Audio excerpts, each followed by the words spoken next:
fueron admirados y temidos en su propio tiempo. Antiguos guerreros que inventaron los campos de entrenamiento de reclutas, el asalto frontal, la educación subvencionada por el Estado y un estilo de vida y una estética que aún hoy llevan su nombre. Son los espartanos, y esta es su historia. Esparta. Código de honor. Año 480 a.C. Un estrecho paso de montaña en las Termópilas, a unos 140 kilómetros al noroeste de Atenas, Grecia. Fue el momento y el lugar que inmortalizaron para siempre la esencia de Esparta. Un único acontecimiento al que las generaciones futuras se referirían una y otra vez como uno de los momentos más decisivos de la historia. La memoria de la civilización occidental ha olvidado lo que pasó en las Termópilas. En las Termópilas se hizo realidad un mito. Ni el propio Shakespeare hubiera podido urdir una historia clásica tan perfecta. Una falange de 7.000 soldados griegos avanzaba hacia el ejército invasor persa, formado por varios cientos de miles de hombres. Los griegos estaban en clara inferioridad numérica, pero presionaron, confiando en que los 300 hombres apostados en las líneas del frente eran capaces de llevarlos a la victoria, solo porque estos hombres eran espartanos. Un soldado espartano aislado es tan bueno como cualquier otro soldado. Pero si reunimos a un grupo de soldados espartanos, tendremos un ejército mejor que cualquier otro en el mundo. La sola vista del símbolo del ejército espartano, la lambda, estampado en una pared de escudos, a menudo bastaba para asegurar la victoria. No podía compararse a ninguna otra en el mundo. Fue la cultura militar por excelencia de toda la historia de las sociedades civilizadas. Aún en enorme desventaja numérica, los griegos consiguieron detener el ataque persa mediante un combate que se prolongó 2 días enteros. Al final, el rey de Esparta, Leónidas, reconoció que la derrota era inevitable. Ordenó entonces a los miles de soldados griegos que quedaban que pusieran a salvo sus vidas. Pero hasta el último de los 300 espartanos mantuvo su posición y luchó. Solo porque eran espartanos. La resistencia en las Termópilas alimentó la moral griega y encolerizó a los persas, que recibieron un claro mensaje: no os mezcléis con nosotros. La resistencia de los espartanos en las Termópilas se convirtió en el clásico ejemplo de caso en el que se pierde la batalla, pero se gana la guerra. Las Termópilas han permanecido en la historia como algo grande, casi como una palabra clave para referirnos al concepto de entregar la propia vida, incluso desafiando a la muerte. Aquellos soldados lucharon con ahínco en una batalla perdida, solo para defender su dignidad y su país. Se convirtieron en la fuerza militar más impresionante que el mundo haya conocido. Para producir este tipo de hombres, hombres que luchaban tan metódicamente enfrentándose a una muerte inminente, se requería una sociedad muy especial. Los espartanos son el reflejo de un aspecto crucial de la naturaleza humana: la búsqueda de la pureza, del orden, de la armonía. Una búsqueda que nos da el valor suficiente para no temer a la muerte, que nos impulsa a luchar a cualquier precio por un ideal como la libertad. Si bien hoy se piensa en Atenas como en la cuna de la civilización occidental y el cénit de la cultura griega, era Esparta a quien muchos de los griegos de la Edad de Oro dedicaban su admiración. Estaban verdaderamente considerados como el sumum de la civilización griega, pero representaban una utopía en el sentido de que estaban entregados al ideal de virtud, de servicio a la comunidad, de desinterés y de unidad. Lo que más valoraban las ciudades-estado griegas era la libertad respecto al intervencionismo exterior, el sentido de pertenecer a un sitio y el éxito en la batalla. Esparta era rica en estos 3 valores. Durante el dominio de Esparta, la antigua Grecia era un conjunto de más de 1000 comunidades con gobierno propio, denominadas ciudades-estado. Una ciudad-estado es una ciudad que a todos los efectos prácticos funciona como un estado o un país con su gobierno propio, su ejército propio, su armada propia y sus propias leyes. Estos estados se distribuían por todas partes. Muchos de ellos fueron muy significativos para la cultura griega. Los orígenes de Esparta se remontan al siglo XII a.C., época de grandes cambios en el mundo antiguo, cuando el poder egipcio languidecía y daba paso al florecimiento del Segundo Imperio Babilónico. Según la leyenda griega, Esparta nació fruto de la violencia y la conquista, cuando en el 1150 a.C., los invasores del norte, que se creían descendientes de Hércules, iniciaron su avance hacia el sur para reivindicar lo que ellos consideraban tierras de sus ancestros. Cuando el rey Lacedemón tomó la península central, le puso Laconia en su propio nombre. A su capital principal la nombró Esparta, como su reina. Durante casi 400 años, hasta el 750 a.C. aproximadamente, Esparta fue el núcleo religioso, cultural y de gobierno de Laconia. Florecieron entonces la música y las artes. Son célebres los maravillosos coros de mujeres espartanas. Además, Esparta contaba con una magnífica cerámica con la que comerciaban y eran famosos por sus trabajos en bronce. Estos son ejemplos muy tempranos de arte lacónico. No se han encontrado restos de bellas artes espartanas que puedan datarse después del siglo VII a.C.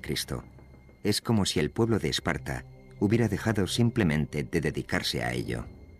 El abandono de este tipo de artes visuales que contemplamos por todas partes representa claramente una decisión tomada a conciencia. Fue una decisión que coincidió con el momento crucial de la historia de Esparta, el periodo conocido como las Guerras de Mesenia. Todo comenzó con una explosión demográfica que obligó a Esparta a buscar nuevas tierras y nuevos recursos alimenticios. Solucionaron el problema anexionándose un país entero, un país que era más grande que Esparta tanto en territorio como en población. Este capricho del destino determinaría el curso de la historia de Esparta para los siguientes 300 años. La tierra que eligieron para conquistar fue Mesenia, una comunidad dórica aislada en la parte occidental. No había nada que hiciera de Esparta un caso particular y extraño hasta la conquista de Mesenia y la historia posterior. Mesenia contaba con ricas tierras de cultivo y una floreciente economía agrícola. Allí es donde crecen hoy en día los famosos olivos de Kalamata.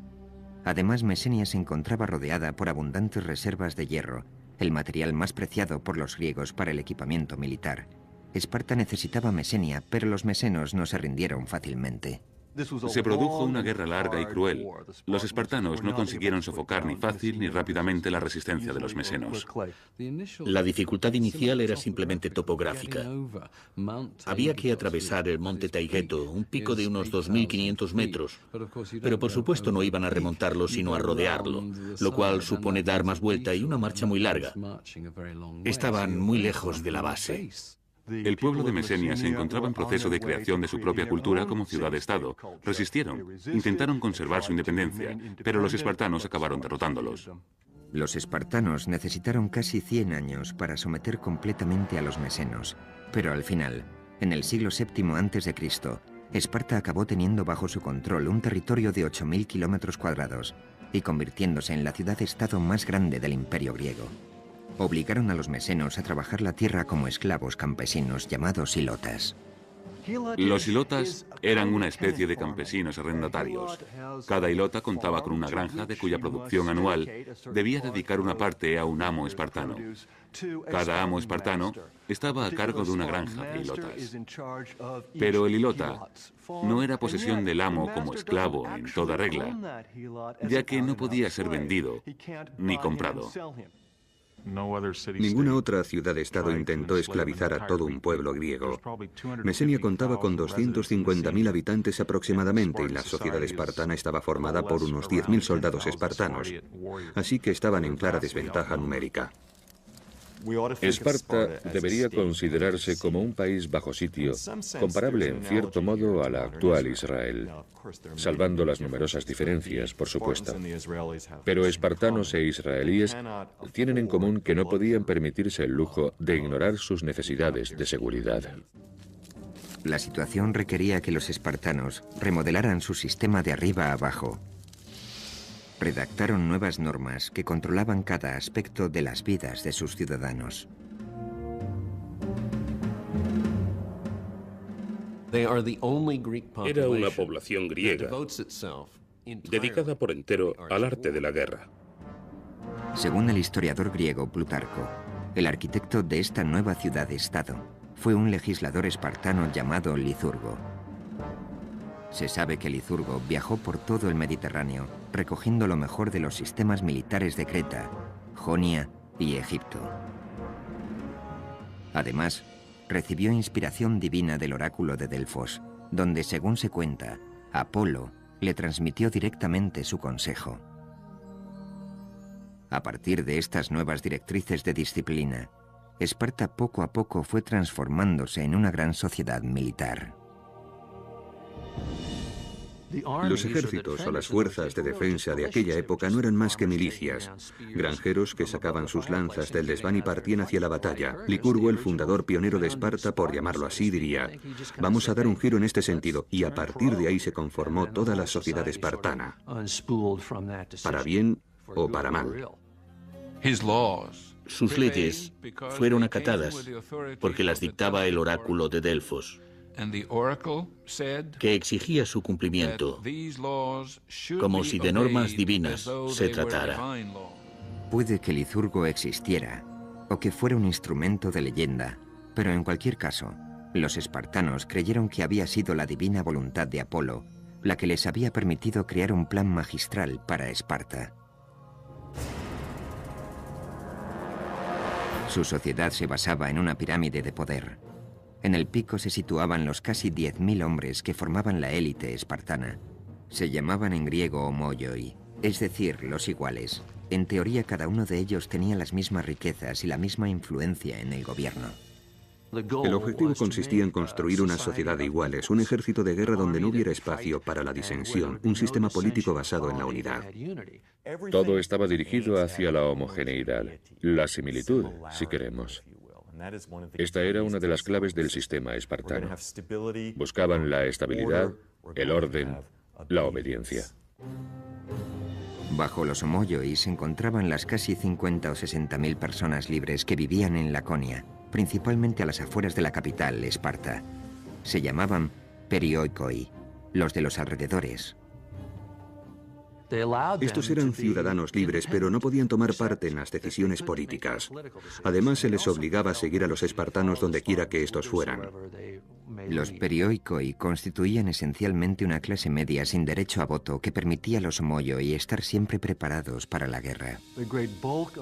Del amplio volumen de comercio, manufacturas y artesanía que era necesario para la subsistencia de la sociedad espartana, al fin y al cabo, alguien tenía que construir las armas. Se encargaban los perioikoi.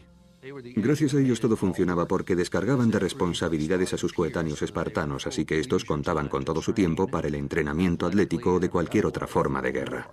El resto de objetivos innecesarios para la nueva máquina espartana fueron abandonados.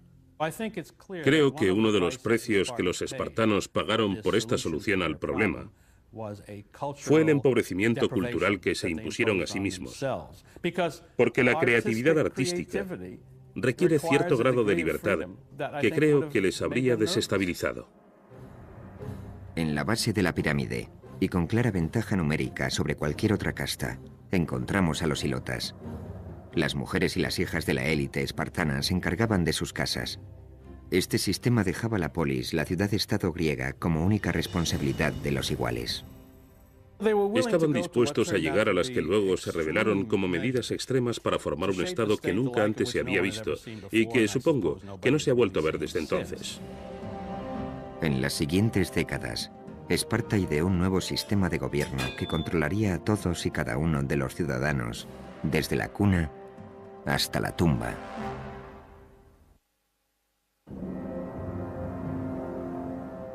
En el siglo VII a.C., Esparta era un caso único entre los cientos de ciudades-estado que rodeaban el Egeo.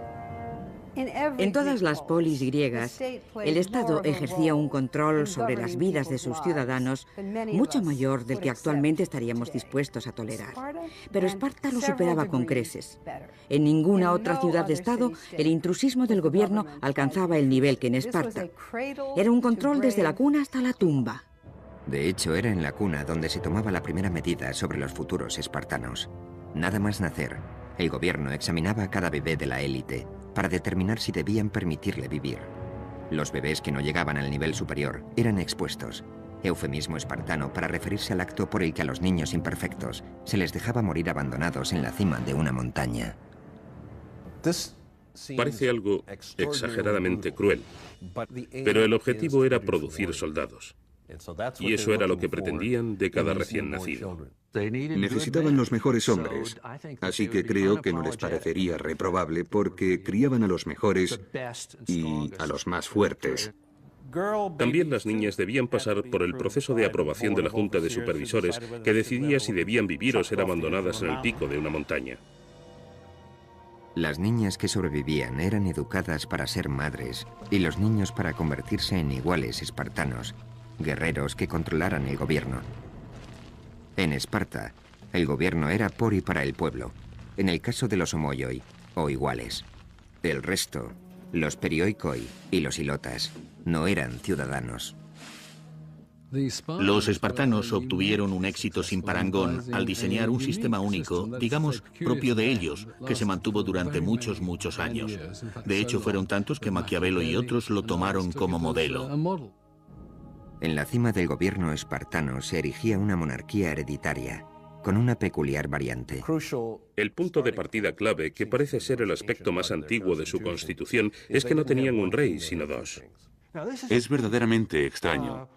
La mayoría de las ciudades griegas recuerdan aquellos tiempos en los que tenían rey, y muchas de ellas conservan la figura de una especie de jefe religioso al que en ocasiones se le denomina el rey. Sin embargo, los espartanos tenían dos reyes con verdadera autoridad en la sociedad, tanta como para liderar los ejércitos, una autoridad profundamente religiosa. La razón que justifica esta característica es el control mutuo entre los reyes. Así se evitaba la concentración de poder en un solo hombre.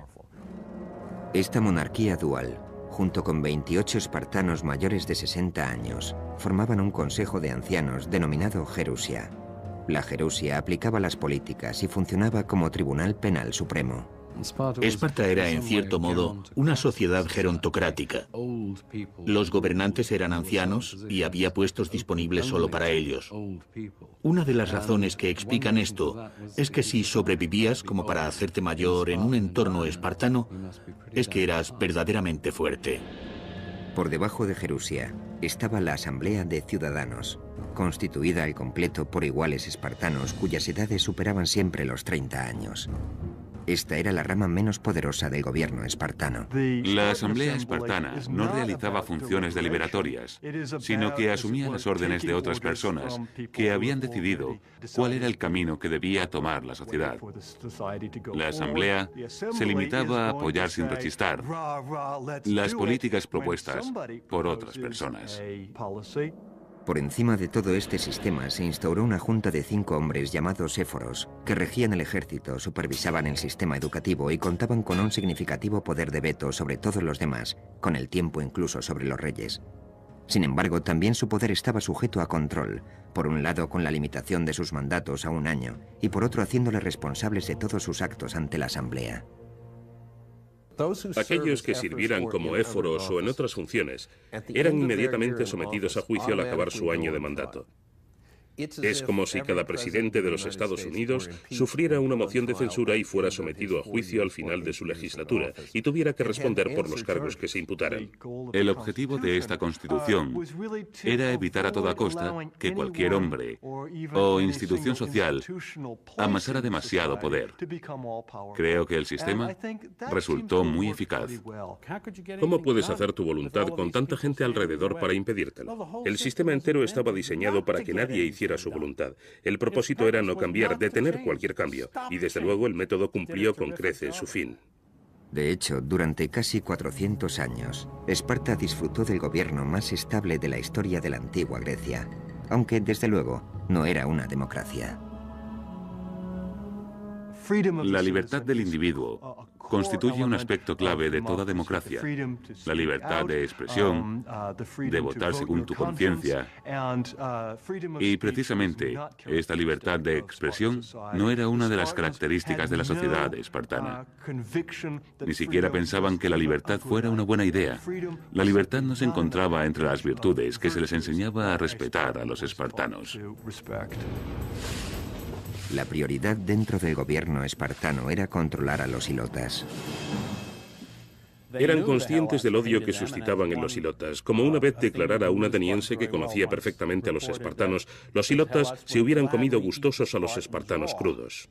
Así que cada año el primer punto de la agenda del gobierno espartano era declarar la guerra a los ilotas. Y este era solo el modo oficial de demostrar que cualquier espartano podía matar a un ilota cuando quisiera. Tucídides narra una escalofriante historia que cuenta que los espartanos ordenaron que todo ilota que considerara haber prestado un gran servicio a Esparta en la guerra debía presentarse ante el gobierno para ser liberado. Se presentaron entonces unos 2000 hombres, a quienes los espartanos invistieron con coronas que simbolizaban su libertad. Pero tras conducirlos hacia el templo, nunca más se supo de ellos. Además de permanecer en guerra constante y formal contra los ilotas, otro de los objetivos prioritarios del gobierno era legislar sobre todos los aspectos de la vida en Laconia. Hacían todos los días lo mismo. Se casaban en el mismo intervalo de edad, se vestían igual, hablaban igual, se comportaban todos igual. Para garantizar la igualdad, el gobierno instauró un sistema por el que, en principio, ningún espartano podía ser más rico que otro.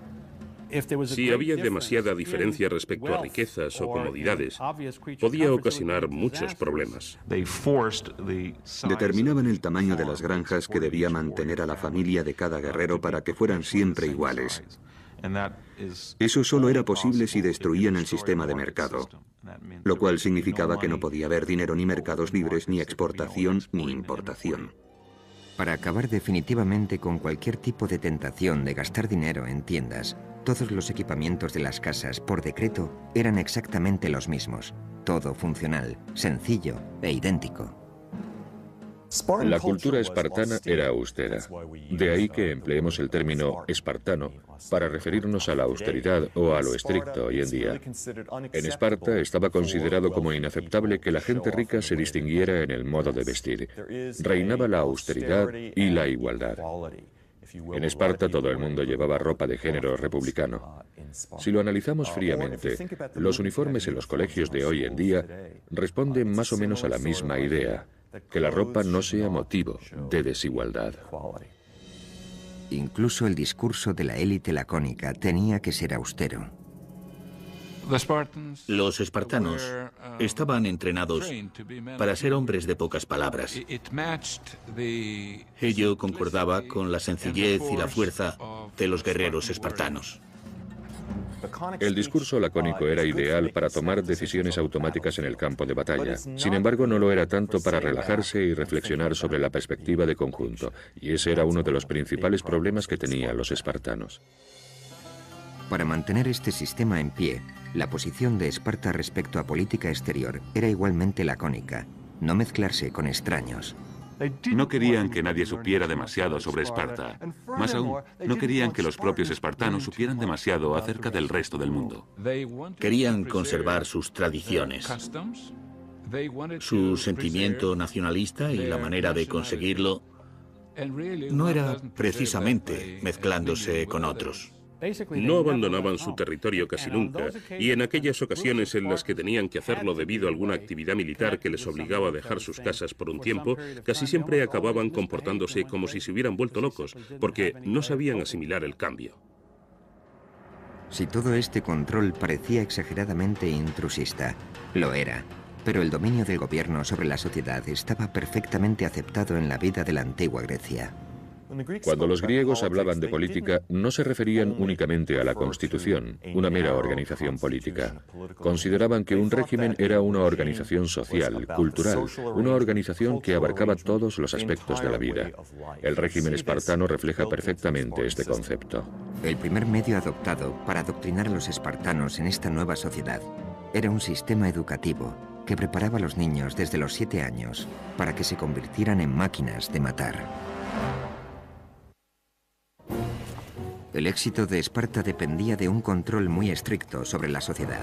Durante un periodo de más de 100 años, en el siglo VII a.C., Esparta se dedicó a inventar y perfeccionar el primer sistema de ingeniería social del mundo. El control del Estado empezaba al nacer. Los niños, que no daban la talla, eran asesinados. A los superiores se les adoctrinaba, se les entrenaba y se les formaba para convertirlos en una fuerza militar que debería controlar a los ilotas, el pueblo esclavizado de Mesenia. Al tener una población poco numerosa esclavizando a una más numerosa, resultaba imprescindible, según el modo de ver espartano, que cada espartano fuera cualitativamente superior a 10 o 12 mesenos. El único modo a partir del cual podían alcanzar a su entender ese grado de preparación militar era unar a todos los jóvenes en un grupo, darles un entrenamiento común y hacerlo desde muy temprana edad. A los 7 años, los niños espartanos salían de sus hogares y quedaban a cargo del Estado, que se hacía responsable también de su entrenamiento. Vivían en una especie de academia militar llamada Agogé. Cuando cumplían los 7 años, los niños espartanos entraban a formar parte de un mundo de adultos, el mundo en el que se desarrollaría el resto de su vida, siempre que sobrevivieran. Inicialmente, eran trasladados a lo que a veces llamo las tropas infernales de crías scout. Consistía en un rally de supervivencia de 15 años. Allí los espartanos recibían preparación para la guerra, y es aquí donde está inspirado un dicho que se le atribuye a Patón, según el cual este general les dijo a sus hombres: «No quiero que maten por mí, quiero que mueran por mí». Así funcionaban los espartanos, siempre preparados para morir. En los primeros 5 años de un niño en la Agogé, es decir, desde los 7 hasta los 12, un formador jefe del gobierno llamado Pedónomo se encargaba de su instrucción en cultura general y educación física. La disciplina y los castigos, en cambio, los impartían los chicos mayores. Es como si cuando entráramos al instituto, los alumnos más mayores fueran responsables de los del primer curso. Creo que, en este sentido, este sistema explota la potencial crueldad que los chavales empleamos unos con otros para tratar de enseñar a los niños espartanos, desde el primer momento, que debían obedecer absolutamente todas las órdenes que recibieran de un superior. Es una perspectiva sobrecogedora. Desde el primer día en la Agogé, la principal lección era preparar a los niños para la dura vida que les esperaba. El sistema de entrenamiento espartano estaba claramente enfocado a poner a prueba a los más débiles y a seleccionar a los más fuertes. Durante toda su vida, un soldado espartano debía preocuparse por la vigilancia que sobre él ejercían sus compañeros. Estaban constantemente pendientes de detectar los síntomas de debilidad, de comprobar si estaba realmente preparado. El lema que siempre estaba presente era: ¿eres capaz? ¿Eres lo suficientemente fuerte como para convertirte en espartano? Un sistema basado en el cariño estricto que daba más importancia a lo primero que a lo segundo. Las niñas espartanas también recibían entrenamiento, pero en casa. Desde pequeñas, se les enseñaba a ser fuertes, a estar en forma física a todos los niveles y a ser, en cierta medida, autosuficientes. Como el sentido de su vida no era otro que producir hijos que defendieran a la comunidad, comían bien, participaban en competiciones atléticas, etc. En cierto modo eran criaturas que recibían una atención privilegiada. A los 12 años, los niños espartanos entraban en el segundo nivel de entrenamiento en la Agogé, y las condiciones eran aún más insufribles. A cada niño se le otorgaba un solo manto como vestimenta. Era lo único que se les permitía llevar durante todo un año. Además, se les obligaba a ir descalzos, todo por hacerles fuertes tanto física como mentalmente. Cualquiera que haya estado en invierno en Laconia sabe que la sola idea de tener que ir descalzos y con un manto como único abrigo podría matar a cualquier norteamericano actual en cuestión de minutos. Cansados y muertos de frío. Además, los niños estaban hambrientos. De cocinar las cenas, si se puede llamar cocinar, se encargaban los ilotas. Preparaban comidas nada apetitosas. El plato más famoso de los espartanos era el llamado sopa de sangre, que consistía básicamente en cerdo flotando sobre una gran cantidad de sangre. Aquellos que visitaban Esparta quedaban petrificados por su dieta. Como prueba nos ha quedado la descripción que hizo un sibarita visitante del norte. Vino a Esparta y después de probar la sopa dijo: ahora entiendo por qué los espartanos están tan dispuestos a morir. La sopa no solo estaba mala, sino que encima era insuficiente. El alimento bastaba para sobrevivir, pero no para ser felices. Enseguida aprendían que si querían comer hasta saciarse, hasta sentirse llenos, tenían que aprender a robar el alimento. Este constituía uno de los métodos empleados, por un lado para agudizar su ingenio y por otro para enseñarles tácticas de supervivencia, porque todo formaba parte de un sistema que pretendía producir el tipo de espartano capaz de conseguir lo que fuera en campo abierto y sobrevivir en caso necesario. Si a un niño espartano lo descubrían robando, lo castigaban, pero a un niño espartano que no lo hiciera sería considerado un completo inútil. Si se te daba bien robar y nunca te cogían, entonces no cabía duda de que prosperarías. Plutarco incluso llegó a registrar el punto hasta el que un niño llegaba para no ser sorprendido. Según sus consideraciones, un niño muy hambriento se atrevería a robar una cría de zorro para comer. Si su superior sospechara que el niño había robado el zorro, el niño se escondería el feroz animal bajo el manto y se dejaría morder por él hasta morir antes de descubrirse. En todo el mundo antiguo, esto se consideraba como una prueba de la resistencia de los espartanos. Los niños aprendían a ser inquebrantables, a dominar el dolor, a ser respetuosos con sus superiores. Tengamos en cuenta, además, que se lo estaban comiendo vivo por dentro. Endurecer y reforzar a los adolescentes espartanos se consideraba necesario debido a los tipos de batallas que un día tendrían que librar. La falange es tan fuerte como el más débil de sus componentes. Por tanto, la clave consistía en asegurarse de que todo el mundo tiene más o menos la misma fuerza y que los más débiles quedan sencillamente eliminados. De los espartanos se decía que eran el único país para el que las cosas parecían ponerse más fáciles cuando iban a la guerra. La vida en Lago G era un continuo proceso de selección. A los niños se les exigía que pasaran una prueba tras otra, de fuerza, de flexibilidad, de resistencia y de astucia. Los fallos se castigaban muy duramente. En el festival anual que se celebraba en el templo de Artemisa Ortia, los espartanos se reunían para ver una prueba que podríamos llamar agarrar el queso. Los jóvenes de Esparta se dividían en dos grupos. Uno intentaba robar el queso que se apilaba sobre el altar y otro, armado con látigos, intentaba impedírselo. En esta especie de melee, en ocasiones incluso se producía alguna muerte. Muchas cosas por las que los jóvenes espartanos estaban obligados a pasar parecen presagios de los aspectos más crueles de las novatadas que se hacen en nuestros días. De hecho, había muchos niños espartanos que cuando las pruebas finalizaban no las habían podido pasar y habían perecido. Es una competición constante en la que todo el mundo está sometido a juicio, clasificado, y de la que salen ganadores que reciben varios honores y disfrutan de ciertas ventajas.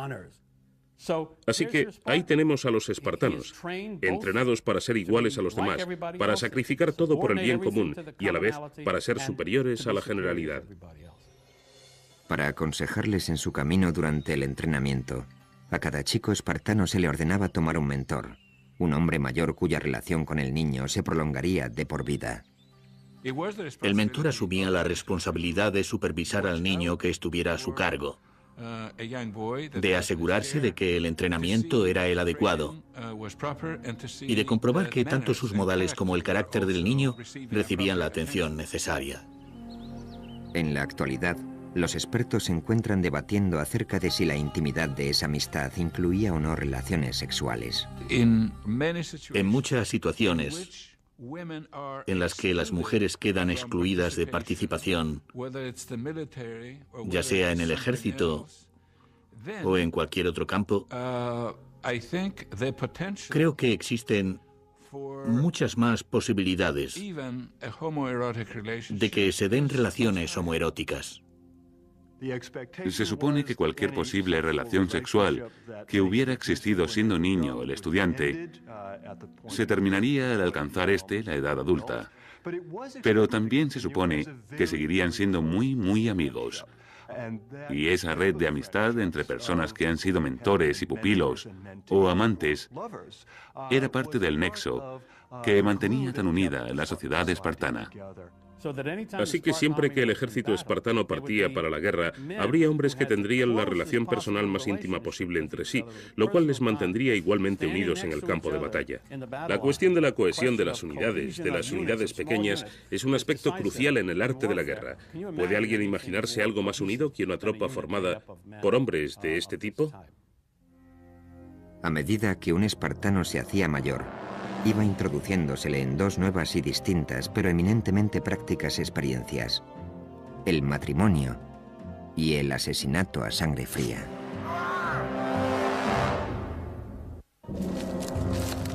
El legado de Esparta no es solo la creación del concepto de disciplina militar, sino su perfeccionamiento a través de una estructura social y un programa de entrenamiento que empezaba a los 7 años.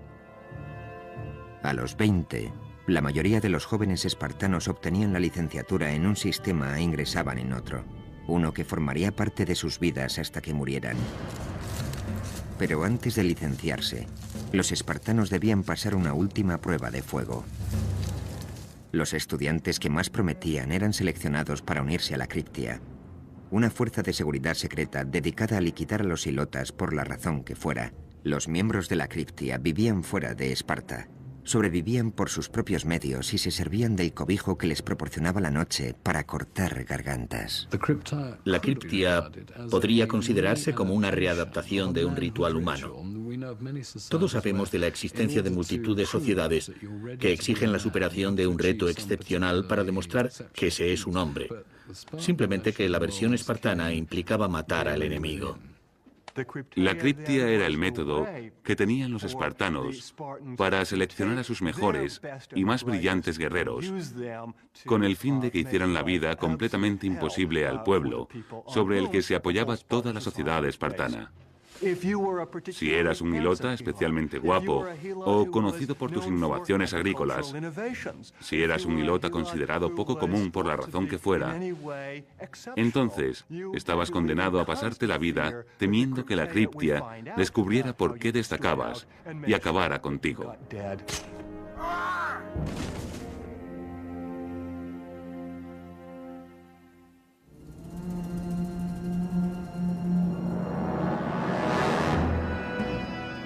Tras su paso por la Criptia, los jóvenes espartanos se unían a pequeños regimientos de 15 miembros cada uno. Estas unidades recibían el nombre de Susitia y serían el hogar de los espartanos para la mayor parte de sus vidas. Así que este era un momento verdaderamente clave. Tenían que ser aceptados en un régimen, y cada cosa que hubieran hecho hasta ese momento iba destinada a ello. Aunque la primera obligación de un espartano era para con su régimen, cada hombre también debía casarse y producir hijos. Para el mundo exterior, esto podría considerarse uno de los aspectos más placenteros de la vida de Esparta, ya que las mujeres espartanas estaban consideradas como unas de las más bellas del mundo. Después de todo, Helena de Troya era de origen espartano. Pero para los hombres y las mujeres espartanos que apenas tenían contacto entre ellos de niños, el cortejo y el matrimonio constituían tan solo otra obligación más para con el Estado, que requería algunos de los rituales más extraños de la sociedad espartana. Estamos hablando prácticamente de dos sociedades distintas, y sus rituales de cortejo eran un reflejo de ello. Los matrimonios se convenían.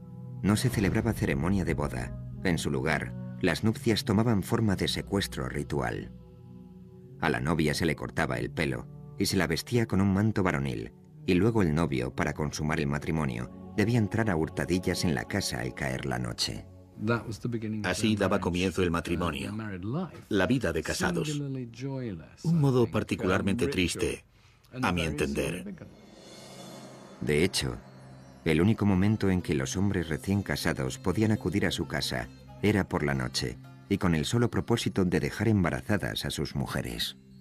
Esto formaba parte de la ley de Licurgo, mantener la pasión viva poniéndoles difícil el encuentro a los amantes, convertirlo en una aventura, hacerles entrar a hurtadillas en secreto por la noche y luego, tan pronto como hubieran consumado su amor, el hombre debía volver al lugar donde dormía junto con los demás jóvenes.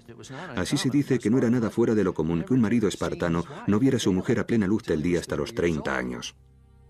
Al analizar estos controles exhaustivos sobre los impulsos humanos que formaban parte de todo el sistema, nos damos cuenta de que estamos hablando de una sociedad muy extraña. Según la ciudad-estado, el fin del matrimonio era tener hijos, preferiblemente varones. El único modo en que un espartano podía conseguir que su nombre se grabara en su tumba era haber muerto en una batalla por Esparta. El único modo en que una mujer podía conseguir lo mismo era haber muerto dando a luz. La reproducción resultaba tan importante que los espartanos recorrían distancias inimaginables para asegurarse de que sus mujeres tenían el mayor número posible de niños saludables. También se producían curiosidades muy extrañas, por cierto, como que los hombres propusieran a chicos jóvenes a quienes ellos consideraban mejor dotados para que tuvieran relaciones con sus mujeres pensando que así esa descendencia sería mejor que ellos mismos. En este tipo de tendencia eugenésica, la idea de contar con un espartano puro y de que éste debía continuar la línea genética de espartanos constituía el centro de todas las preocupaciones.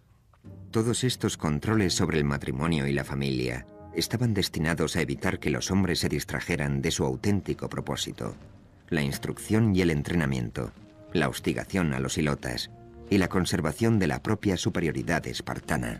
Si los espartanos pensaban en lo más profundo de su corazón que eran puramente hombres de virtud, o si en su interior se decían, ojalá pudiera pasar de vez en cuando un fin de semana en Atenas para divertirme por fin, no lo sabremos nunca.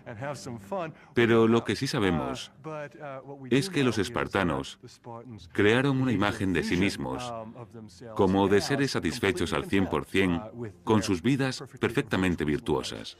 La gran ironía, sin embargo, fue que aunque contaban con el ejército mejor entrenado del mundo, los espartanos no lo empleaban para enfrentarse a otros ejércitos. Era una máquina militar magnífica, pero la actitud de los espartanos parecía ser la de no arriesgarla, no usarla. Contemplémosla. Pulamos los escudos y no los usemos a menos que sea estrictamente necesario. Fue un sistema que funcionó extraordinariamente bien en Esparta durante 2 siglos. Luego, por razones que no están del todo claras, Esparta empezó a mirar más allá de sus propias fronteras con el fin de conquistar nuevos pueblos. Quizá la máquina de guerra sufría el peligro de quedarse obsoleta por el desuso. Quizá simplemente anhelaban participar en una guerra de verdad. Los espartanos pensaban que sus dos grandes enemigos, los argivos y los tegeos, iban a ser muy fáciles de derrotar. Además, estaban preparados para expandirse, como lo estaban para anexionar más territorios a su sistema. Al mismo tiempo, en el horizonte, empezaba a perfilarse la verdadera amenaza contra la supremacía espartana. Una nación de más de 1 millón de soldados cuyo único pensamiento era conquistar Grecia, los persas. A principios del siglo V, empezarán primero con la conquista de la parte griega de Jonia en Asia Menor y luego volverán su mirada hacia el gran continente. Así se explicará el curso de la historia de Grecia durante los 2 siglos siguientes. Durante las generaciones venideras, todo el mundo griego sentiría la amenaza persa. La manera en que Esparta y Atenas reaccionaron a dicha amenaza dividiría y uniría el mundo griego.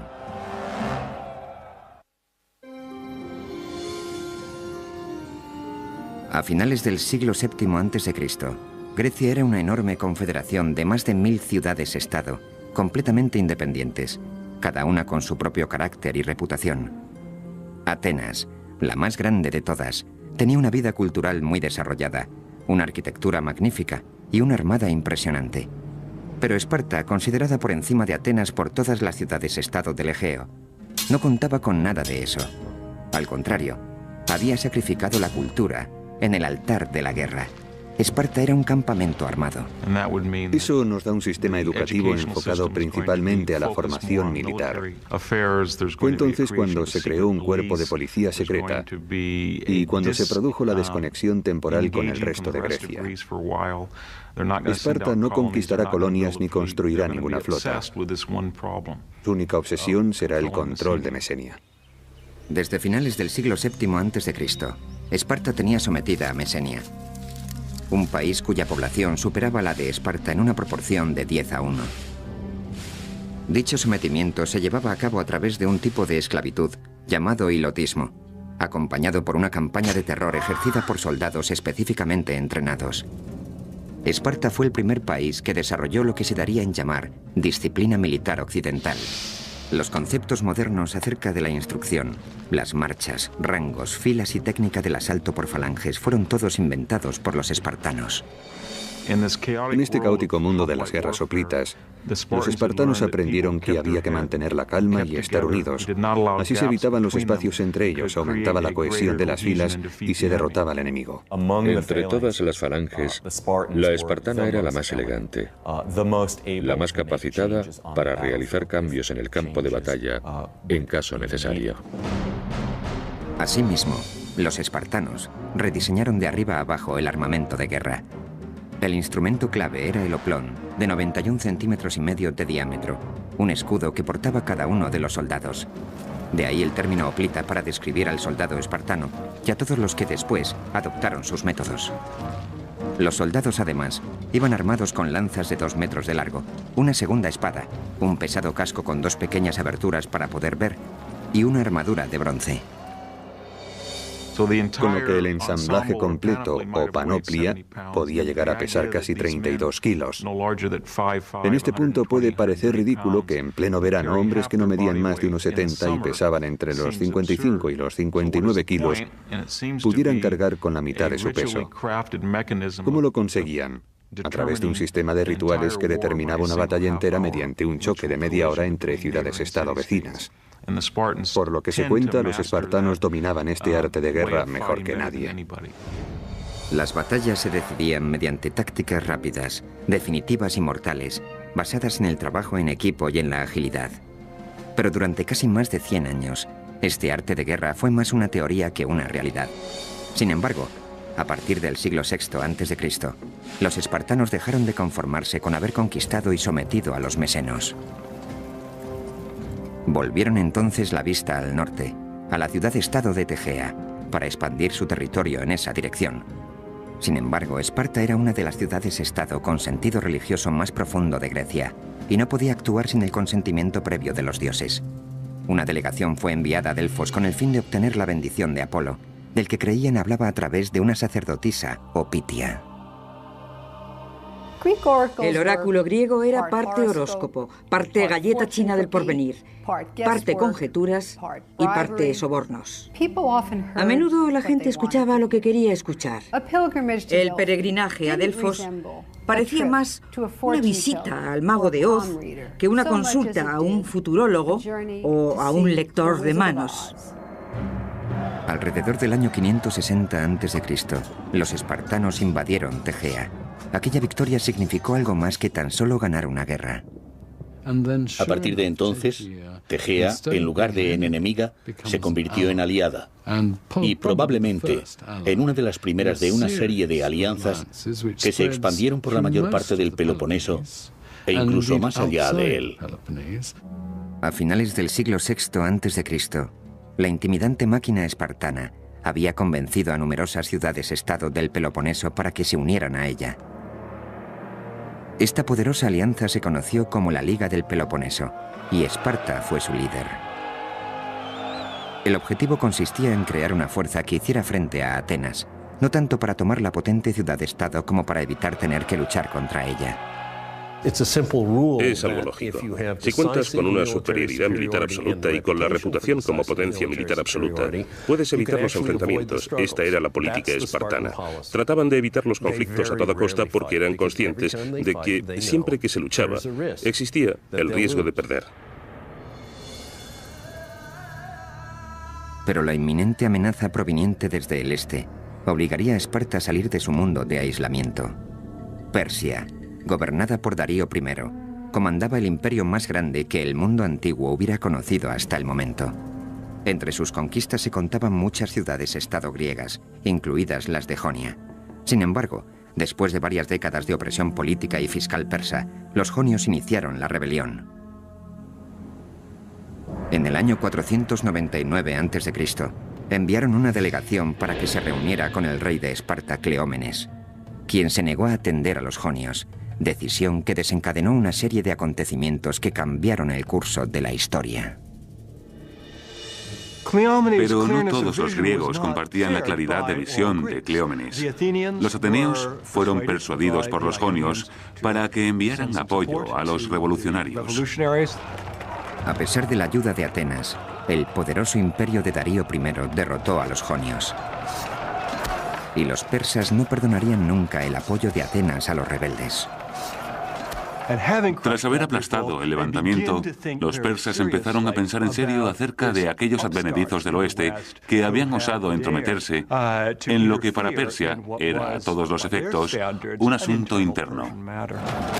Entretanto, Cleómenes se embarcaba en una cruel campaña de anexión de las ciudades-estado vecinas con el objetivo de reforzar y expandir la Liga del Peloponeso. La acusación más atroz formulada contra él fue la de haber llevado durante el ataque a Argos a unos 6.000 hoplitas argivos, según sus propias palabras, a un bosque sagrado y después ordenar a los hilotas, no olvidemos que los hilotas no eran espartanos, que prendieran fuego al bosque. Con lo que esos 6.000 argivos murieron torturados. Cuando Cleómenes volvió a Esparta fue juzgado por estos hechos. Los cargos eran muy graves y ni el rey estaba exento de responder ante la ley espartana. Cleómenes se enfrentaba a la posibilidad del exilio. Lo que resultaba inaceptable era que se tratara de otra ciudad griega, de un bosque sagrado, porque el engaño equivalía en este caso a prácticamente un sacrilegio. Sin embargo, sobrevivió. Vivió para luchar otro día más, pero sus circunstancias no dejaron de ser sospechosas. En un intento de evitar su propio exilio, Cleómenes tenía que eliminar las fuerzas que se oponían a él dentro del gobierno. Eso significaba acabar con la competencia, es decir, con el otro rey de Esparta, de Marato. Para conseguirlo, Cleómenes sobornó al oráculo de Delfos para que declarara ilegítimo al rey de Marato. Este fue inmediatamente depuesto y condenado al exilio. Pero la trama de Cleómenes no tardaría en descubrirse, con lo que él también acabó exiliado. Cuando Cleómenes regresó, con el tiempo, sufrió una horrible muerte que él mismo se infligió. La versión más extrema de los acontecimientos cuenta que se suicidó descuartizándose a sí mismo desde los pies hasta llegar a los órganos vitales.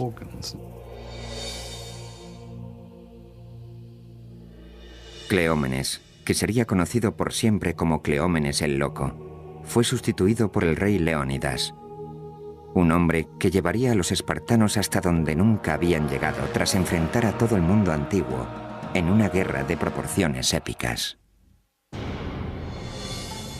A principios del siglo V a.C., una línea dividía a las ciudades-estado griegas en dos grupos muy distanciados, las que apoyaban a Esparta y las de la órbita de Atenas. Mientras Esparta trataba de mantener su política de evitar a toda costa la guerra, Atenas empezaba a prepararse para la posibilidad de un enfrentamiento con los persas. Corrían noticias de que Darío I de Persia estaba ávido por castigar a los atenienses por haber apoyado el levantamiento frustrado de los jonios en el 499. Darío nunca olvidó aquello, nunca olvidó la humillación. De hecho, entre los griegos reinaba la convicción de que Darío tenía un esclavo que le susurraba constantemente al oído: «Señor, no perdone a los atenienses».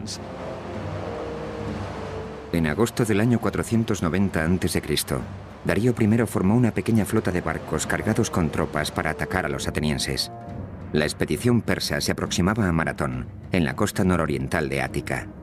El tamaño y el equipamiento de la flota persa superaba con creces lo que creían tener los atenienses. Cuando los atenienses se dieron cuenta de que los persas se acercaban de verdad y de que estaban a punto de desembarcar en Maratón, enviaron a un mensajero a Esparta. El carácter de las relaciones entre esta y Atenas había ido variando, a veces amistoso, a veces lo contrario. Pero los atenienses reconocían que Esparta era la potencia militar más importante de Grecia. Según cuenta la historia, el mensajero recorrió 225 kilómetros en 2 días, solo para que los espartanos acabaran contestando que enviar tropas suponía interrumpir las fiestas cárneas, una ceremonia sagrada dedicada a Apolo. Esparta prometió enviar refuerzos cuando las fiestas hubieran acabado, 10 días después. Los atenienses tuvieron que hacer uso de todas sus fuerzas. Enviaron todos los hombres disponibles, unos 9.000 efectivos de infantería armados al completo, que se cuadraron ante las tropas persas, seguramente 2 o 3 veces más numerosas que ellos, en la llanura de Maratón. Durante varios días, atenienses y espartanos se vigilaron desde la distancia al calor del sol de agosto. Al final, cuando empezaron a avistarse los refuerzos espartanos, el general Miltíades ordenó un ataque sorpresa sobre el enemigo. El ejército persa quedó hecho jirones. Los equipados hoplitas atenienses demostraron ser más de lo que los hombres de infantería persas, solo ligeramente armados, podían asimilar. La masacre fue irremediable. A todo esto, los atenienses habían enviado otro mensajero de nuevo a Atenas para anunciar su victoria. Tras la heroica victoria conseguida por los atenienses, llegó por fin una tropa de refuerzo de 2.000 hoplitas espartanos, pero no había quedado nadie contra quien luchar. Cuando el ejército espartano llegó a Maratón, los atenienses les mostraron satisfechos los cadáveres de los persas a quienes habían abatido con toda facilidad. Eso fue algo que los espartanos recordarían siempre. Mientras tanto, los persas empezaron a tramar su venganza. En el año 486 a.C., Darío I eligió a su hijo, Jerjes, para que lo sucediera. Jerjes planeó minuciosamente una nueva y mucho más elaborada invasión de Grecia. Un plan que tardaría años en poner en práctica. Hacia el año 481 o 480 se hizo obvio que Jerjes llevaba unos 4 años movilizando a una enorme fuerza, quizá de unos 250.000 hombres de la flota y del ejército de tierra, para incurrir en Grecia bien preparados. Ante esto, los espartanos, los atenienses y otro pequeño contingente de ciudades-estado se reunieron para programar un contraataque. Debatieron ampliamente la estrategia, antes de acabar nombrando al almirante espartano Euribíades para comandar tanto las fuerzas de tierra como las navales. Por un lado, los espartanos eran muy arrogantes. Se decían a sí mismos, si los peleles de los atenienses pudieron con los persas en Maratón, ¿qué no podremos hacer los espartanos? Por otro, los más cultivados pensaban, no hay por qué temer a los persas, porque aunque sean muchos, no son soldados de infantería especialmente destacables, mientras que nosotros somos los mejores del mundo. En la primavera del año 480 a.C., todo estaba ya preparado. Los persas, por su parte, habían reunido 46 contingentes regionales bajo el comando de 30 generales para la invasión de Grecia. A la cabeza de todos Jerjes, conocido tanto por amigos como por enemigos como el Gran Rey, la enorme fuerza estaba compuesta por unos 200 o 300.000 soldados. El ejército de Jerjes consumía millones de litros de agua al día y millones de kilos de trigo, de comida, de carne.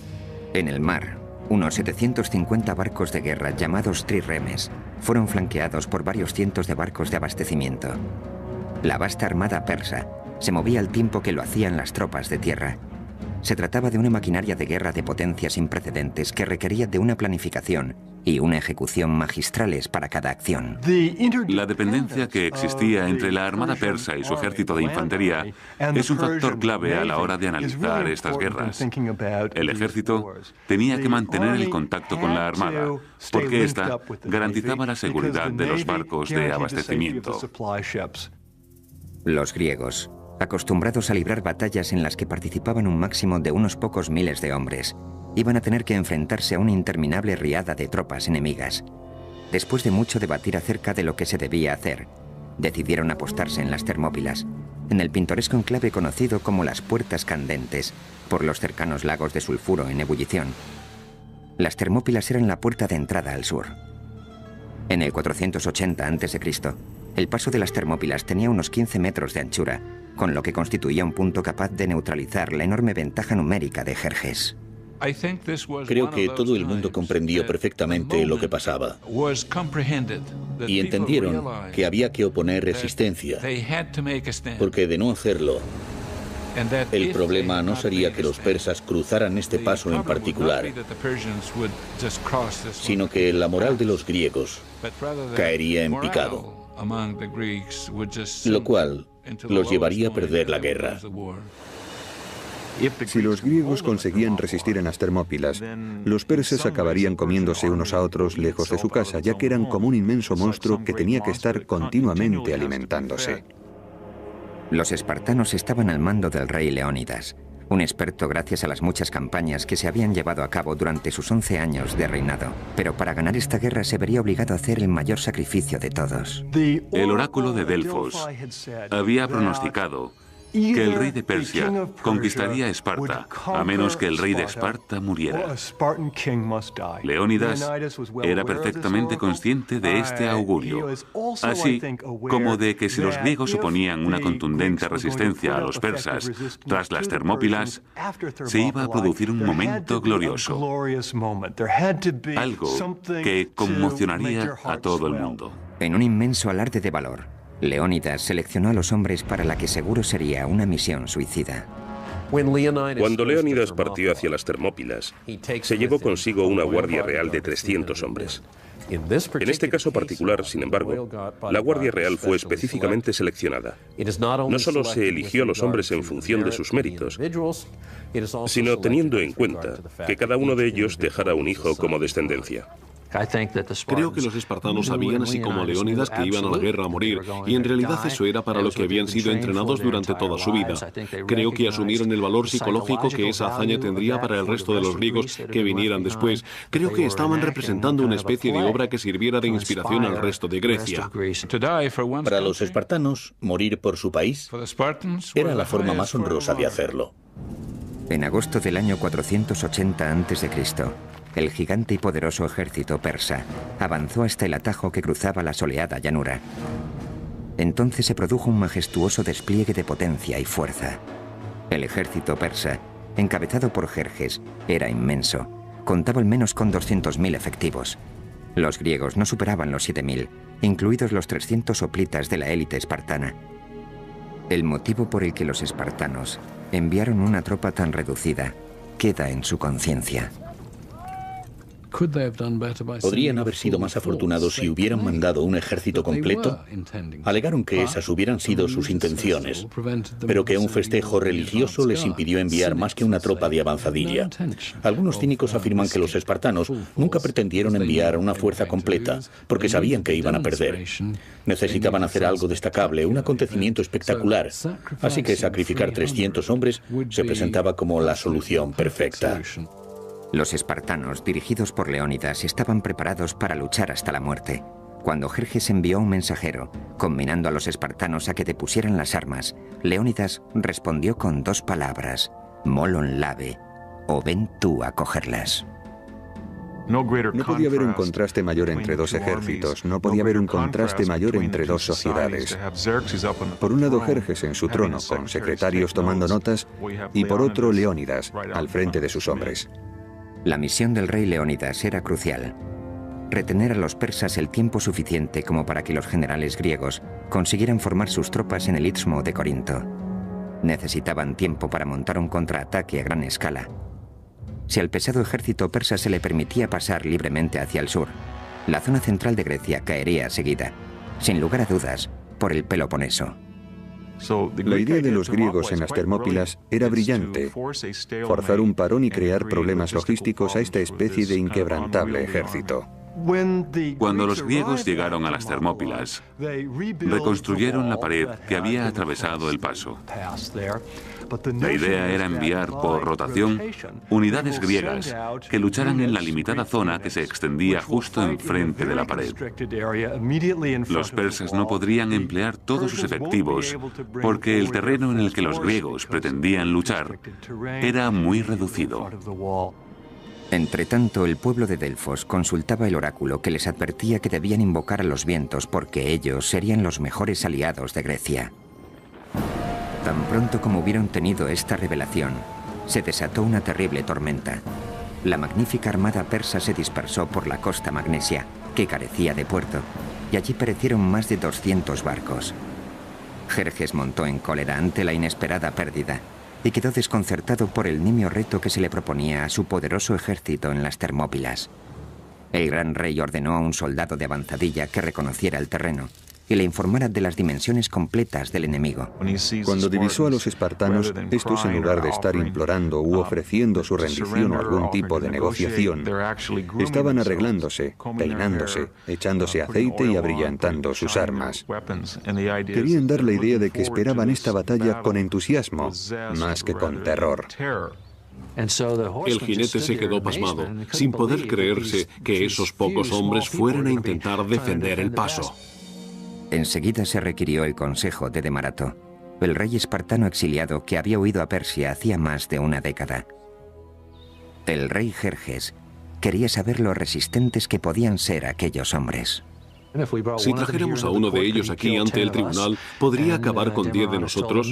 Demarato le dijo que hombre a hombre no, que no eran mejor que nadie, pero que en grupo, la cohesión de la unidad que iba a defender el paso se revelaría muchas veces más potente que lo que podría parecer por su número. El mensaje de Demarato era claro: no subestimar a los soldados espartanos. Llevaban la guerra en la sangre, era su modo de vida. Todo estaba listo. Tanto las fuerzas griegas como las persas se encontraban preparadas para la batalla. Lo que iba a ocurrir después marcaría el futuro de la democracia. Año 480 a.C. El verano toca a su fin. La suerte del mundo occidental está echada. En el estrecho paso de las Termópilas se han formado las líneas de la batalla que enfrentará a Grecia y a Persia. 300 espartanos, junto con sus 7.000 aliados griegos, se han atrincherado y están listos para enfrentarse a un ejército persa de al menos 200.000 efectivos. Para los espartanos se presenta como una misión suicida, pero deben parar a los persas para que Grecia pueda preparar el contraataque. Cuando el rey Leónidas partió para defender el paso de las Termópilas y supo que le esperaba la muerte, su mujer, Gorgo, al despedirse le preguntó si tenía instrucciones para ella. Leónidas le dijo que se casara con un buen hombre y tuviera hijos sanos. Así eran los espartanos, siempre dispuestos a morir, preparados para morir.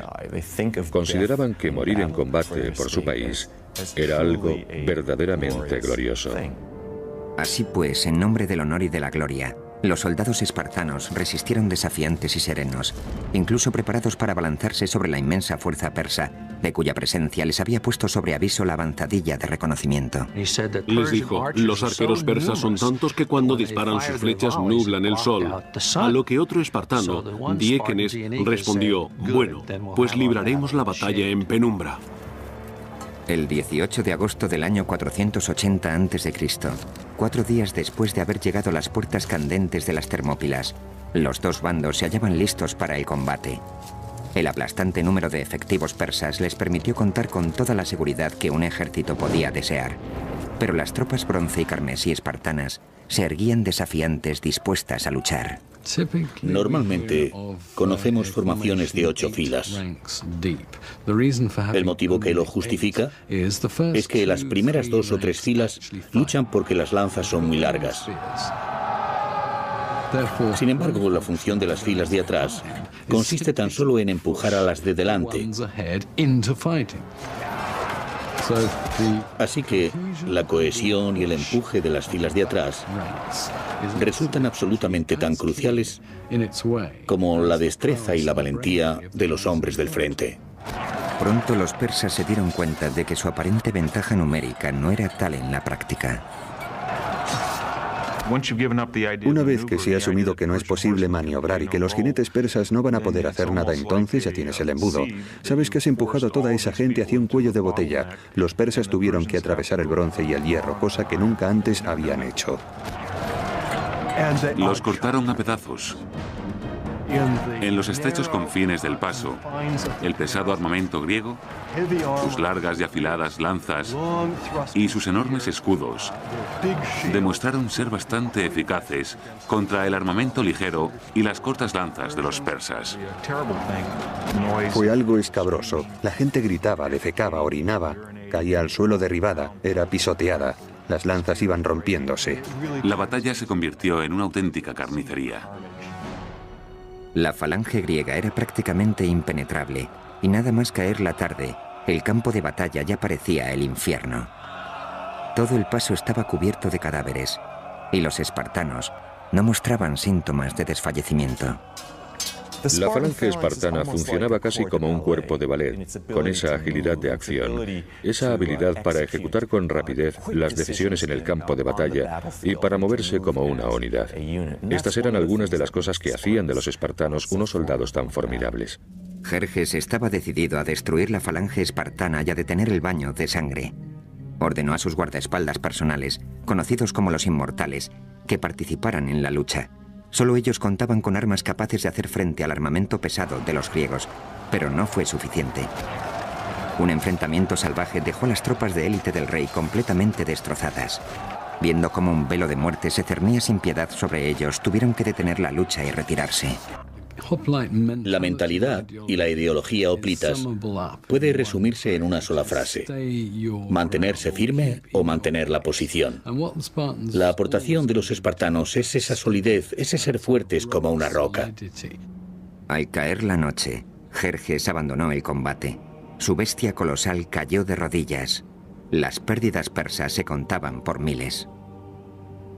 A través de la llanura ensangrentada, los griegos atendían a sus víctimas mucho menos numerosas. Leónidas caminaba entre los muertos, perfectamente consciente de que en cuestión de horas sus hombres correrían la misma suerte.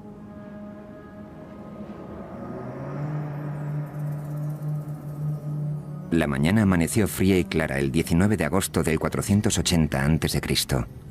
El rey Jerjes de Persia, tambaleándose todavía por el escalofriante número de bajas el primer día en las Termópilas, lanzó su segundo asalto sobre los griegos. Esta vez, formó una especie de brigada con hombres conocidos por su valor y arrojo, a los que prometió recompensas por atravesar el estrecho paso, y amenazó con ejecutar si rompían filas y huían.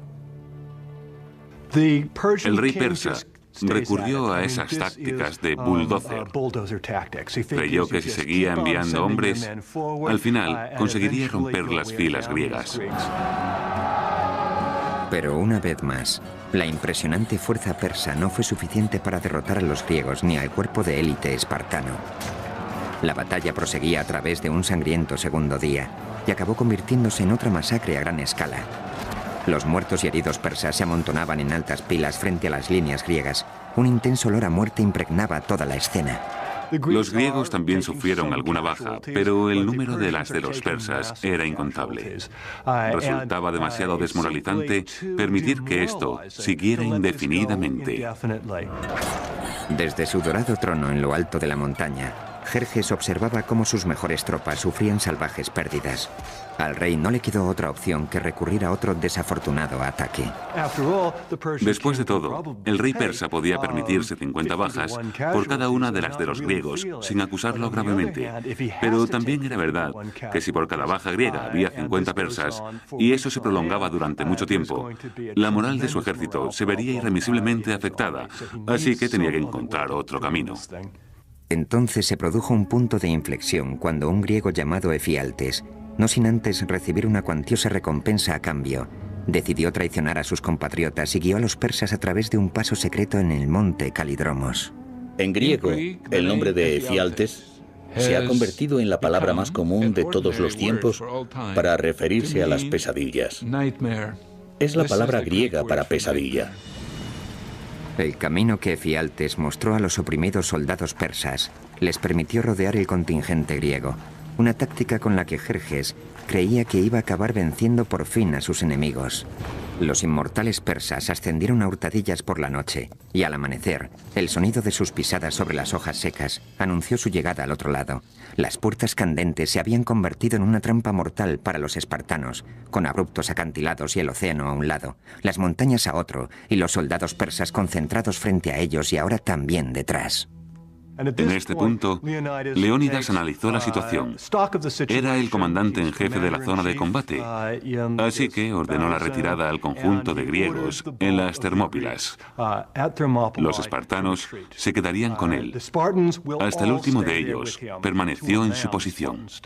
Después de girar las tornas en el paso, llegó el tercer día, uno de los más memorables de la historia griega. Cansados y heridos, los dignos soldados espartanos hicieron uso por última vez de su pesado armamento. Mientras se preparaban para morir, el rey Leónidas pronunció sus últimas palabras. Desayunen copiosamente, señores, porque esta noche cenaremos todos en el infierno. En ningún momento se planteó rendirse, sino que luchó hasta que no quedó ni un solo hombre. Cuando el sol asomó entre las colinas, los espartanos y los pocos aliados que quedaban estaban siendo atacados por todos lados. No por ello dejaron de luchar con valor, lanzándose con fiera desesperación hacia el sangriento campo de batalla. Entonces el rey Leónidas fue herido de muerte, y los espartanos pelearon salvajemente para hacerse con el cadáver, y consiguieron sacarlo de allí. Al final, la noche del 20 de agosto del 480 a.C., los espartanos realizaron su último y desesperado intento de resistencia. Según se cuenta, sus armas estaban destrozadas, así que se deshicieron de ellas. Sus escudos resquebrajados, sus armaduras deshechas, se sirvieron entonces de sus dientes, de sus manos. Se enfrentaron a puñetazos a los miles de persas que consiguieron rodearlos en una colina, y no queriendo desperdiciar más efectivos, enterraron a los griegos en un mar de flechas.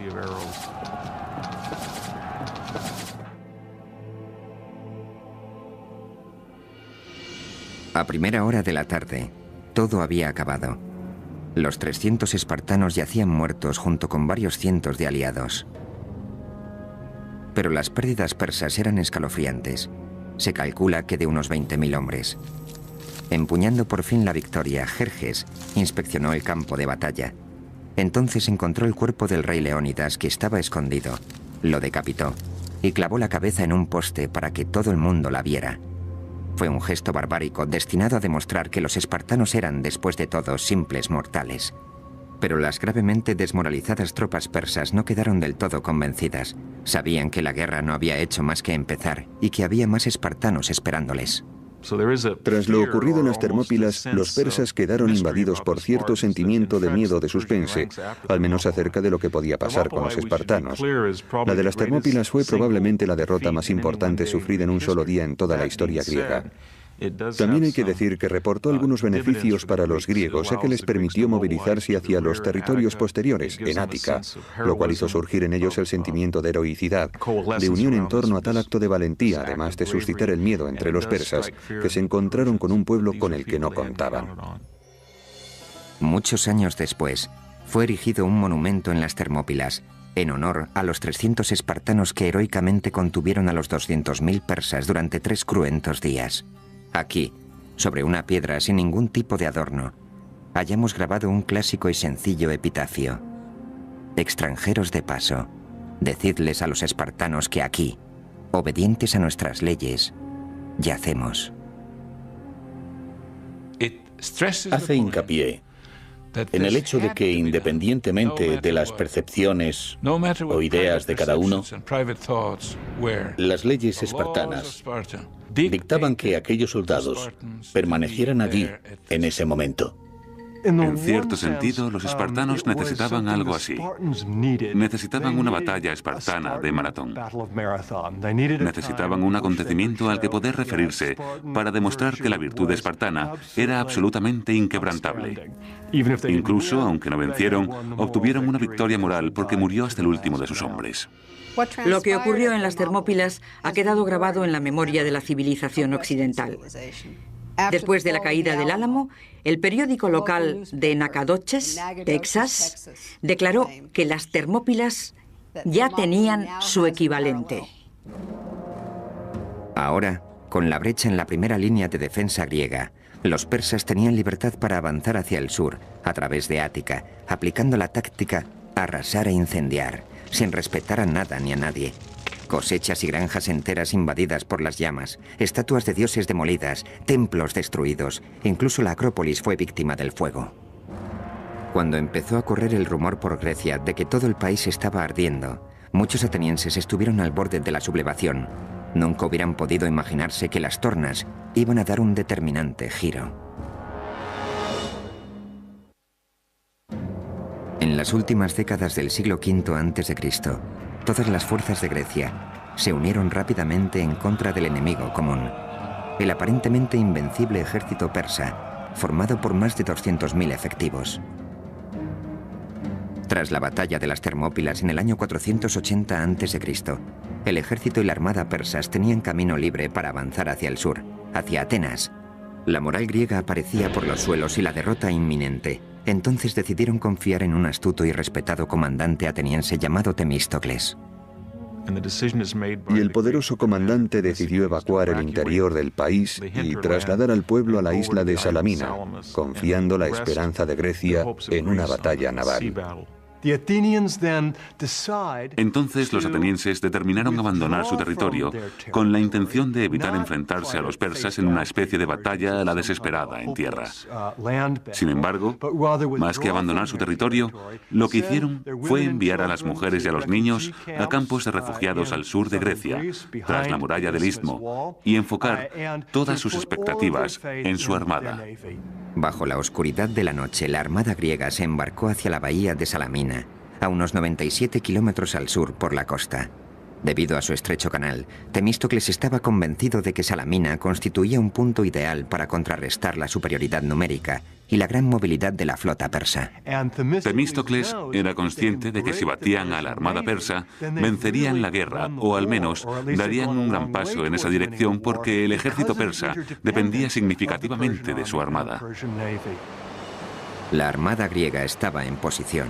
Temístocles diseñó una inteligente táctica para llevar al rey Jerjes a dar un paso fatal. Temístocles le envió un esclavo que le dijo que el rey quería ser su amigo, que había visto la luz y que para demostrarlo le informaba de que si atacaba en ese momento podría capturar a toda la flota griega. En una carta entregada por un esclavo, Temístocles explicaba los planes para el abandono griego de Salamina, que se llevaría a cabo al cobijo de la noche del día siguiente. Jerjes creyó que era su gran oportunidad. Después de todo, ya tenía experiencia con los traidores. Efialtes había aparecido en el momento justo en las Termópilas y ahora aparecería otro, Temístocles. Convencido de que la armada griega estaba sumida en el caos más absoluto, Jerjes decidió que era el momento justo para atacar. Y así lo hizo. Jerjes lanzó la flota persa contra la griega en las estrechas aguas que rodean Salamina. Es decir, hizo justo lo que Temístocles esperaba.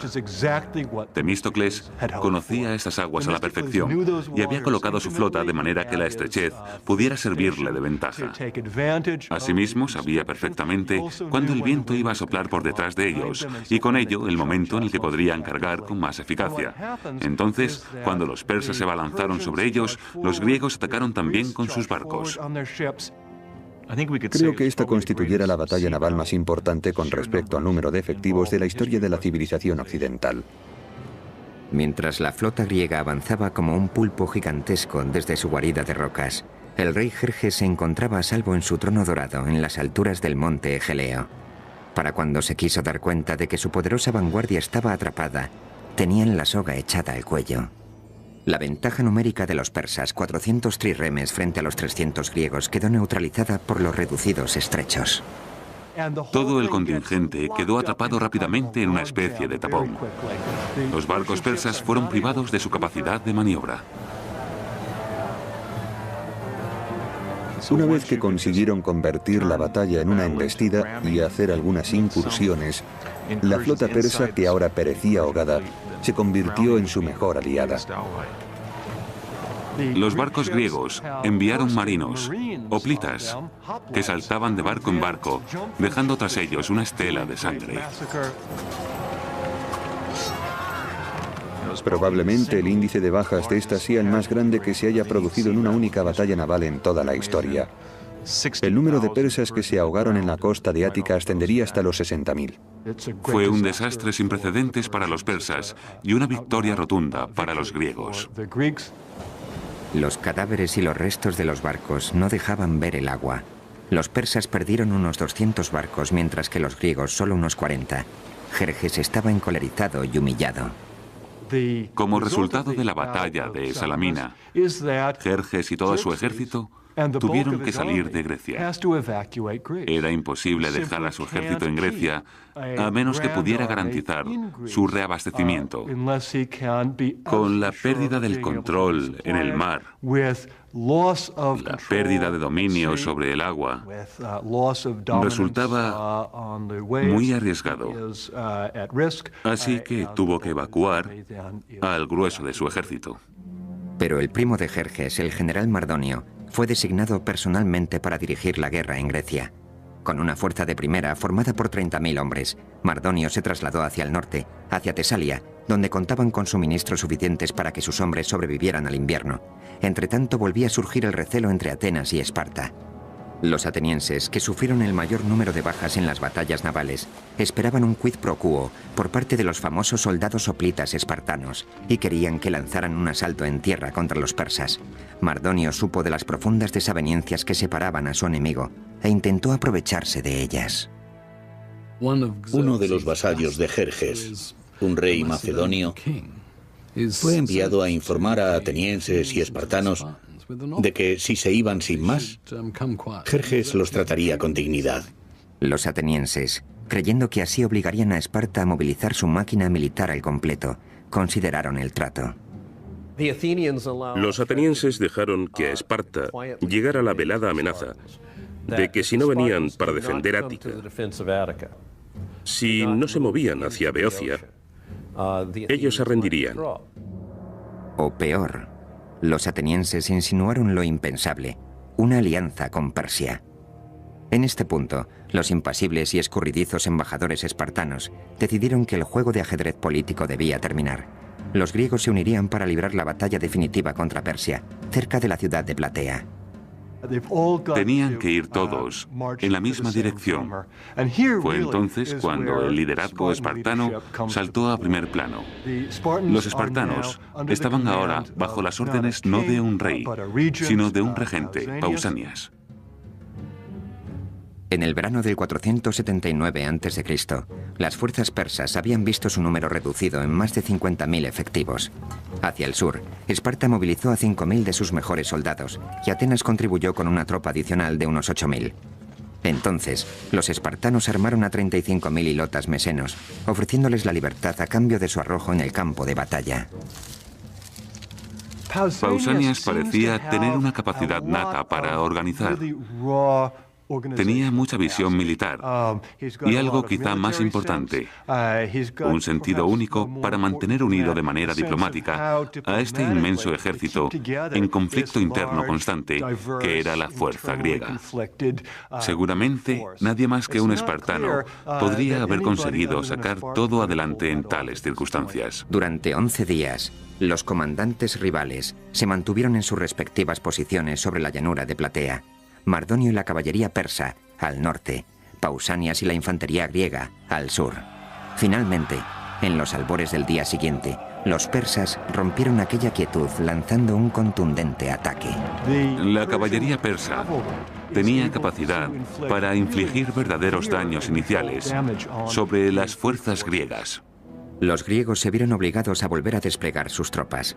Aunque los 5.000 hoplitas espartanos solo suponían el 10% de la fuerza aliada, su disciplina, su resistente armadura y sus afiladas lanzas hacían que su presencia fuera abrumadora. Creo que una vez que los persas decidieron atacar a la infantería sobre la llanura de Platea, no había más que Mardonio o lo que el más alto mando persa pudiera hacer, porque al final iba a ser una cuestión de hombres con barras de mimbre y lino intentando cargar contra filas de lanzas. Y no había ejército en el mundo capaz de hacerlo a excepción del espartano. La feroz contienda crecía en intensidad, y los espartanos, armados hasta los dientes, convirtieron el campo de batalla en un reguero de sangre. Los persas fueron descuartizados como ganado. Los espartanos constituyeron la clave del éxito griego en la batalla de Platea. Fue una batalla hóplita, y los espartanos contaban con el ejército hóplita más potente de Grecia. Lucharon con todas sus fuerzas. Si Salamina representa la victoria por excelencia de los atenienses, una victoria en el mar, Platea es la victoria por excelencia de los espartanos, la victoria en tierra. Todo acabó cuando el general persa Mardonio murió. Los hombres de su guardia personal huyeron para salvar la vida, mientras que los pocos soldados persas que quedaron fueron esparcidos a los cuatro vientos. Las pérdidas griegas fueron mínimas, alrededor de los 1000 hombres. Sin embargo, las tropas persas, que una vez alcanzaron los 50.000 efectivos, sufrieron una derrota definitiva. Como fuerza de combate, dejaron de suponer una amenaza, terminando así y para siempre con el sueño del rey Jerjes de conquistar Occidente.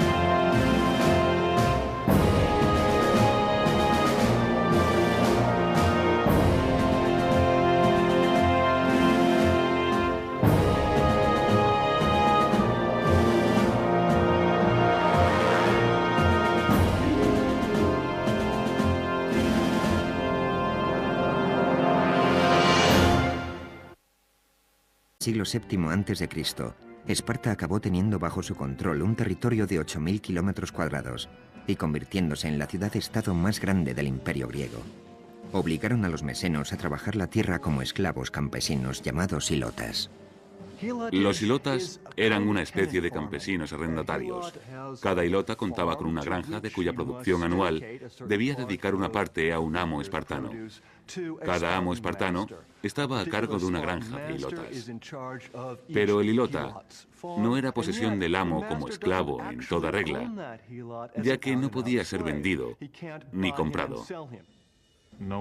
Ninguna otra ciudad-estado intentó esclavizar a todo un pueblo griego. Mesenia contaba con 250.000 habitantes aproximadamente y la sociedad espartana estaba formada por unos 10.000 soldados espartanos, así que estaban en clara desventaja numérica. Esparta debería considerarse como un país bajo sitio, comparable en cierto modo a la actual Israel, salvando las numerosas diferencias, por supuesto. Pero espartanos e israelíes tienen en común que no podían permitirse el lujo de ignorar sus necesidades de seguridad. La situación requería que los espartanos remodelaran su sistema de arriba a abajo. Redactaron nuevas normas que controlaban cada aspecto de las vidas de sus ciudadanos. Era una población griega dedicada por entero al arte de la guerra. Según el historiador griego Plutarco, el arquitecto de esta nueva ciudad-estado fue un legislador espartano llamado Licurgo. Se sabe que Licurgo viajó por todo el Mediterráneo, recogiendo lo mejor de los sistemas militares de Creta, Jonia y Egipto. Además, recibió inspiración divina del oráculo de Delfos, donde, según se cuenta, Apolo le transmitió directamente su consejo. A partir de estas nuevas directrices, Sociedades civilizadas. Aún en enorme desventaja numérica, los griegos consiguieron detener el ataque persa mediante un combate que se prolongó 2 días enteros. Al final, el rey de Esparta, Leónidas, reconoció que la derrota era inevitable. Ordenó entonces a los miles de soldados griegos que quedaban que pusieran a salvo sus vidas. Pero hasta el último de los 300 espartanos mantuvo su posición y luchó. Solo porque eran espartanos. La resistencia en las Termópilas alimentó la moral griega y encolerizó a los persas, que recibieron un claro mensaje: no os mezcléis con nosotros. La resistencia de los espartanos en las Termópilas se convirtió en el clásico ejemplo de caso en el que se pierde la batalla pero se gana la guerra. Las Termópilas han permanecido en la historia como algo grande, casi como una palabra clave para referirnos al concepto de entregar la propia vida, incluso desafiando a la muerte. Aquellos soldados lucharon con ahínco en una batalla perdida, solo para defender su dignidad y su país. Se convirtieron en la fuerza militar más impresionante que el mundo haya conocido. Para producir este tipo de hombres, hombres que luchaban tan metódicamente enfrentándose a una muerte inminente, se requería una sociedad muy especial. Los espartanos son el reflejo de un aspecto crucial de la naturaleza humana: la búsqueda de la pureza, del orden, de la armonía. Una búsqueda que nos da el valor suficiente para no temer a la muerte, que nos impulsa a luchar a cualquier precio por un ideal como la libertad. Si bien hoy se piensa en Atenas como en la cuna de la civilización occidental y el cénit de la cultura griega, era Esparta a quien muchos de los griegos de la Edad de Oro dedicaban su admiración. Estaban verdaderamente considerados como el sumum de la civilización griega, pero representaban una utopía en el sentido de que estaban entregados al ideal de virtud, de servicio a la comunidad, de desinterés y de unidad. Lo que más valoraban las ciudades-estado griegas era la libertad respecto al intervencionismo exterior, el sentido de pertenecer a un sitio y el éxito en la batalla. Esparta era rica en estos tres valores. Durante el dominio de Esparta, la antigua Grecia era un conjunto de más de 1000 comunidades con gobierno propio, denominadas ciudades-estado. Una ciudad-estado es una ciudad que a todos los efectos prácticos funciona como un estado o un país con su gobierno propio, su ejército propio, su armada propia y sus propias leyes. Estos estados se distribuían por todas partes. Muchos de ellos fueron muy significativos para la cultura griega. Los orígenes de Esparta se remontan al siglo XII a.C., época de grandes cambios en el mundo antiguo, cuando el poder egipcio languidecía y daba paso al florecimiento del segundo imperio babilónico.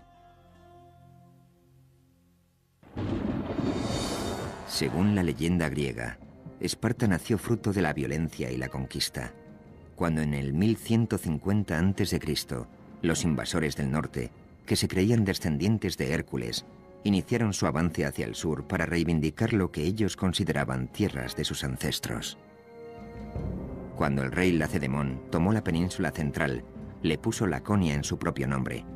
A su capital principal la nombró Esparta, como su reina. Durante casi 400 años, hasta el 750 a.C. aproximadamente, Esparta fue el núcleo religioso, cultural y de gobierno de Laconia. Florecieron entonces la música y las artes. Son célebres los maravillosos coros de mujeres espartanas. Además, Esparta contaba con una magnífica cerámica con la que comerciaban y eran famosos por sus trabajos en bronce. Estos son ejemplos muy tempranos de arte lacónico. No se han encontrado restos de bellas artes espartanas que puedan datarse después del siglo VII a.C. Es como si el pueblo de Esparta hubiera dejado simplemente de dedicarse a ello. El abandono de este tipo de artes visuales que contemplamos por todas partes representa claramente una decisión tomada a conciencia. Fue una decisión que coincidió con el momento crucial de la historia de Esparta, el periodo conocido como las guerras de Mesenia. Todo comenzó con una explosión demográfica que obligó a Esparta a buscar nuevas tierras y nuevos recursos alimenticios. Solucionaron el problema anexionándose un país entero, un país que era más grande que Esparta tanto en territorio como en población. Este capricho del destino determinaría el curso de la historia de Esparta para los siguientes 300 años. La tierra que eligieron para conquistar fue Mesenia, una comunidad dórica aislada en la parte occidental. No había nada que hiciera de Esparta un caso particular y extraño hasta la conquista de Mesenia y la historia posterior. Mesenia contaba con ricas tierras de cultivo y una floreciente economía agrícola. Allí es donde crecen hoy en día los famosos olivos de Kalamata. Además, Mesenia se encontraba rodeada por abundantes reservas de hierro, el material más preciado por los griegos para el equipamiento militar. Esparta necesitaba Mesenia, pero los mesenos no se rindieron fácilmente. Se produjo una guerra larga y cruel. Los espartanos no consiguieron sofocar ni fácil ni rápidamente la resistencia de los mesenos. La dificultad inicial era simplemente topográfica. Había que atravesar el monte Taygeto, un pico de unos 2.500 metros, pero por supuesto no iban a remontarlo sino a rodearlo, lo cual supone dar más vuelta y una marcha muy larga. Estaban muy lejos de la base. El pueblo de Mesenia se encontraba en proceso de creación de su propia cultura como ciudad-estado. Resistieron, intentaron conservar su independencia, pero los espartanos acabaron derrotándolos. Los espartanos necesitaron casi 100 años para someter completamente a los mesenos, pero al final, en el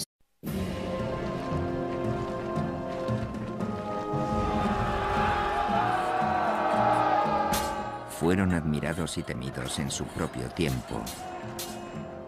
Antiguos guerreros que inventaron los campos de entrenamiento de reclutas, el asalto frontal, la educación subvencionada por el Estado y un estilo de vida y una estética que aún hoy llevan su nombre. Son los espartanos, y esta es su historia. Esparta. Código de honor. Año 480 a.C. Un estrecho paso de montaña en las Termópilas, a unos 140 kilómetros al noroeste de Atenas, Grecia. Fue el momento y el lugar que inmortalizaron para siempre la esencia de Esparta. Un único acontecimiento al que las generaciones futuras se referirían una y otra vez como uno de los momentos más decisivos de la historia. La memoria de la civilización occidental ha olvidado lo que pasó en las Termópilas. En las Termópilas se hizo realidad un mito. Ni el propio Shakespeare hubiera podido urdir una historia clásica tan perfecta. Una falange de 7.000 soldados griegos avanzaba hacia el ejército invasor persa, formado por varios cientos de miles de hombres. Los griegos estaban en clara inferioridad numérica, pero presionaron, confiando en que los 300 hombres apostados en las líneas del frente eran capaces de llevarlos a la victoria, solo porque estos hombres eran espartanos. Un soldado espartano aislado es tan bueno como cualquier otro soldado. Pero si reunimos a un grupo de soldados espartanos, tendremos un ejército mejor que cualquier otro en el mundo. La sola vista del símbolo del ejército espartano, la lambda, estampado en una pared de escudos, a menudo bastaba para asegurar la victoria. No podía compararse a ninguna otra en el mundo. Fue la cultura militar por excelencia de toda la historia de las